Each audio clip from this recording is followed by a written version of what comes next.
Thanks for tuning in to Dub World. Today we're going to do a quick review on a hood handle seal kit from CIP1. Are you ready? Sit back and let's go. Occasionally I'll do some small things that I don't shoot videos on. One of the things I did was replace these hood handle seals on this car with ones that I ordered from CIP1.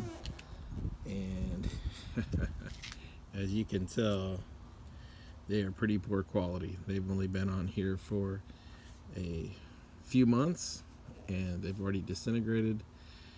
And these are the clear plastic ones, and to be honest with you, as soon as I put them on the car they cracked.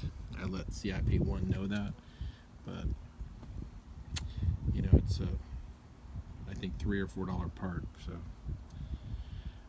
my next thing will be ordering the black seals. Hopefully they are a better quality plastic.